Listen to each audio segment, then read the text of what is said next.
All right, I think it's time to talk about Kanye West. Listen, you don't need me to tell you that Kanye West has been saying some outlandish things recently, starting with a ramping up of his Instagram content and then moving into another Drinks Champs interview. So here we are in a situation with Kanye once again, but perhaps we're probably even more incredulous than any of his others, where Kanye West is saying stuff that makes it very, very difficult to maintain any sort of fandom for the guy, kind of irrespective of his legendary music. Listen, I don't want to speculate on the mental well-being of Kanye West, his bipolar diagnosis, what is going on with his divorce, but what we are seeing is a man being pulled into a kind of QAnon, right-wing, conspiracy theorist, divorced dad type of energy that honestly I see in my life sometimes with parents on the school run at my kids' school. And I'm quick to ignore those people and not engage with them. But when you're Kanye West with your hundreds of millions of followers, it becomes a very different thing altogether. Now, the Drinks Champs interview is long and spiraling and kind of all over the place. But obviously one major quote has stood out where he speaks about George Floyd. Where he speaks about George Floyd not dying because of a knee on the back of his neck from a police officer, but from fentanyl, something that we've heard as a theory that's since been debunked, that has since been proven against. But here we are, Kanye West saying this sort of stuff, and even trying to get into his mindset is almost impossible and pointless, really. And there's also the cynic in me that's like, has he got a new album released? Is Donda 2 coming out? Is this why he's wilding again? Because there does seem to always be that crossover between those two things. That's his way of promoting albums. But the White Lives Matter t-shirt, talking about George Floyd like this, being controversial in art is nothing new. Being a provocateur in art is nothing new.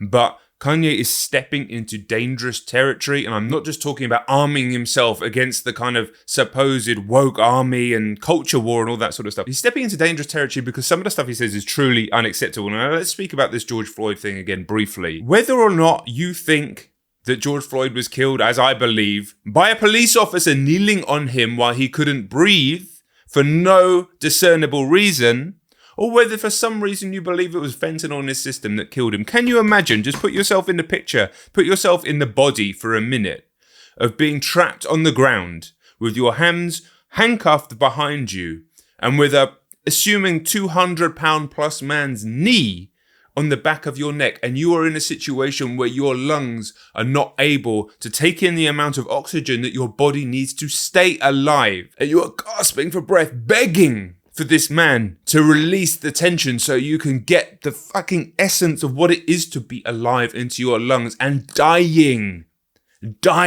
on tarmac because you cannot breathe. Can you just put yourself into that situation for 1 second and imagine how that could feel? That is what happened to that man. Irrespective of everything else, that is what happened to that man.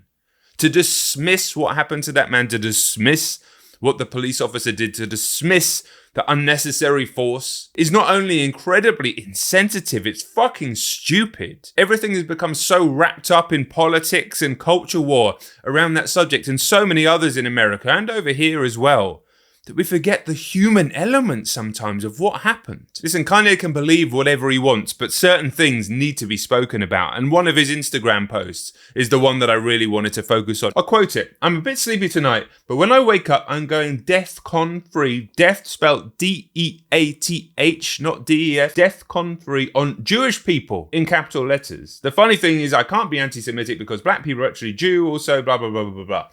Or la la la la la, as Kanye said himself. You cannot, under any circumstances, use the word death, con, and Jewish people in the same sentence. I am 40 years old. Less than 40 years before I was born, over 6 million Jewish people were murdered by the Nazis in concentration camps. My lifetime ago, before I was born, that was happening. There are people still alive today that were alive when this happened. I am stating the obvious, everybody knows this. But at the same time, human beings are very quick to forget and move on in life. But there is a reason why this must never be forgotten. Because some of the conspiracies around Jewish people, which caused this to happen in the first place, the fact that there's a grand Jewish conspiracy sort of puppeteering the world, controlling the money, controlling the media, that is one of the core tenets of Hitler's arguments back in the 1930s.